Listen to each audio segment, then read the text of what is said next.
ito po yung ating unang pag-uusapan ngayon, yung patungkol nga mga kababayan sa kay Omar Duterte na suit or quote ni Omar Duterte na trending ngayon at viral ngayon na pinag-uusapan ng netizen.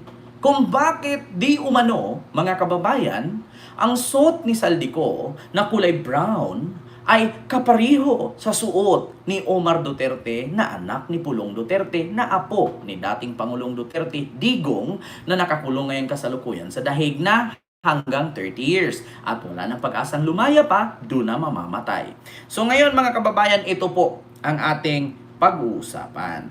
So ito na mga kababayan, ito po meron po akong ipapakita sa inyo na naturang picture, no? Na kung saan mga kababayan ay kahit saan mo po silipin, kahit saan mo po tignan, mga kababayan ay magkakaiba po ang pagmumukha po ng tatlong tao na yan. Nakita nyo naman po dito si Saldico, yan po yung Saldico noon nung hindi pa nakasuhan. Sobrang ngiti, maganda pa ang pagmumukha at medyo may pagkapango ang ilong. Dito po sa lumabas na video na may binulgar daw di umano ng mga transaksyones ng pagnanakaw ay bigla pong tumangos ang ilong, humaba ang liig at pumayat ang pisngi at naging panot. At dito po sa una mga kababayan, kulot po ang buhok ni Saldico, nagulat po ang lahat kung bakit naging straight. At kalaunan mga kababayan, naglabas ng panibago na namang transaksyones ay bigla na naman po itong bumalik ang totoong mukha at bigla pong nagkaroon ng kilay na kung saan ang totoong Saldico ay wala pong kilay. At dahil po dyan mga kababayan, ang malikot na imahinasyon ng mga netizen ay hindi po natin, hindi po naliligtas ang malikot dahil po sa kalikutan na imahinasyon ng mga netizen dahil po uso po ngayon mga kababayan ang artificial intelligence na kung saan ay pwede pong gayahin ang mukha ni Juan at gawing mukha ni Pedro. Pwede nga po ipagpalit ang mukha ni Kent Garcia at mukha ni Bongbong Marcos. Ngunit ang boses, pwede rin pong palitan. Pwede po ang boses ni Kent ay gawing boses ni Sara Duterte. Mga kababayan, yan po ay sa pamamagitan ng high-tech na pamamaraan ngayon sa 20th century na tinatawag po nilang artificial intelligence. Ngunit mga kababayan, hindi lang po dyan namangha at nagulat ang imahinasyon ng sambayan ng Pilipino na paiba-iba ang hitsura, paiba-iba ang forma. Dito po mga kababayan, nagulat ang imahinasyon ng sambayan ng Pilipino na kung saan ang damit ni Saldico ay suot ngayon ng apo ni Digong Duterte. Ito po mga kababayan. Ito po ngayon mga kababayan nakakapagtaka na kung bakit nagkataon lang ba na parehong manufacturer at nagkataon lang ba na pareho na tindahan ang binili or binilhan ni Omar Duterte na anak ni Pulong at apo ni Digong sa pinagbilhan ni Saldico. Sa mga nagtatanong po mga kababayan, pwede nyo naman pong i-search kung anong brand ng damit na yan. Hindi naman po natin masisi ang manufacturer kung saan po nila nabili yan kasi hindi naman po ang manufacturer gumawa ng isa lang na damit. May possibility po na marami po silang ginawa na mga damit. Ang tanong nga lang mga kababayan, nagkakataon nga lang po ba?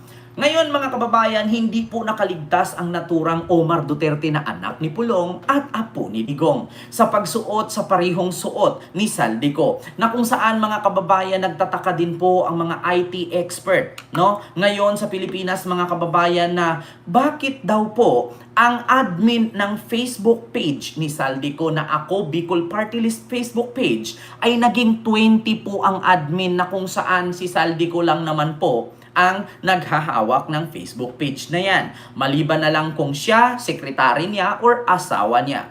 Mga kababayan, nakakapagtaka lang po at umikot nga po ang malikot na imahinasyon ng mga netizen, mga kababayan na nagtataka po sila na kung bakit sa IP address ng Facebook page ni Saldico ay nasa BGC or sa Taguig naka-address ang IP address ng Facebook page at kung saan in-upload itong mga video na paghahayag ni Saldico ng mga katiwalian daw di umano sa gobyerno.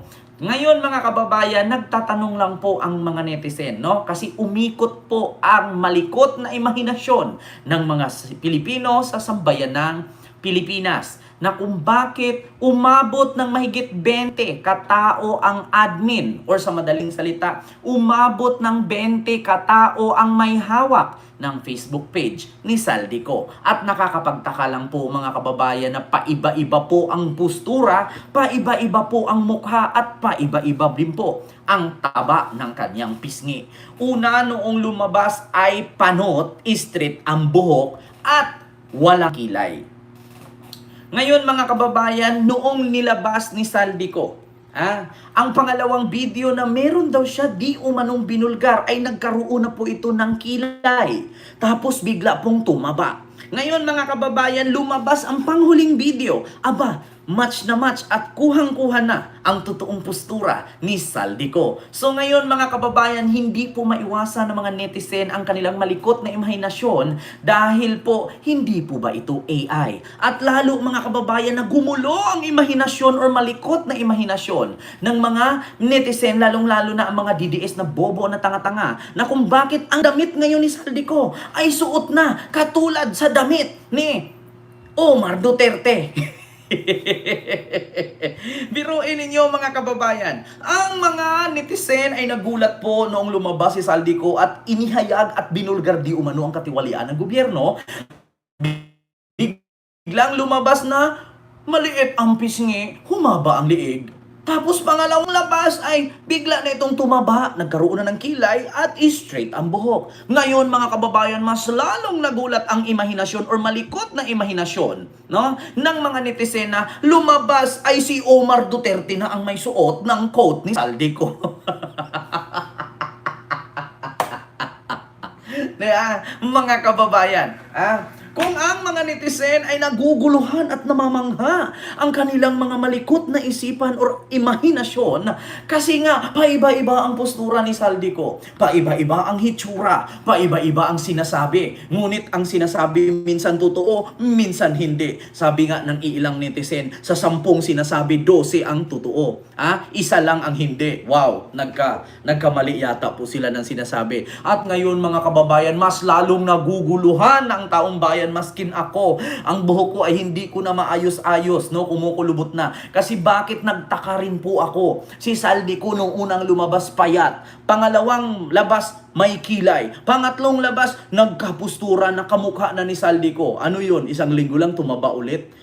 Tapos ngayon, nagulat mga kababayan ng sambayan ng Pilipino nang lumabas ay si Omar Duterte na ang may suot ng damit na suot ni Saldico. Hindi po ba kayo nagtataka? Nagtatanong lang po. Nagkataon po ba mga kababayan na pareho silang binilhan ng damit? Nagkataon po ba mga kababayan na parehong size ang suot nilang damit? At nagkataon po ba mga kababayan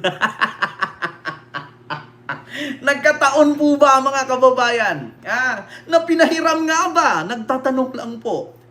Kung naguguluhan po ang imahinasyon or malikot na imahinasyon ng mga netizen, mas lalo po na pati ako, naguguluhan din po. Bakit? Kasi bakit suot na ni Omar Duterte ang damit ni Saldico? According nga, mga kababayan, kay Attorney Jesus Falses, ito po mga kababayan, ayan po ay post mismo ni Attorney Jesus Falses mga kababayan, 7 hours ago, nagkataon, wait lang, namamalikmata ata ako, bakit biglang lumusog at lumago buhok ni Saldico? Ay, nako Nanay Minda. Sabi ni Attorney Jesus Falses, nagtatanong lang siya, namamalikmata yata ako.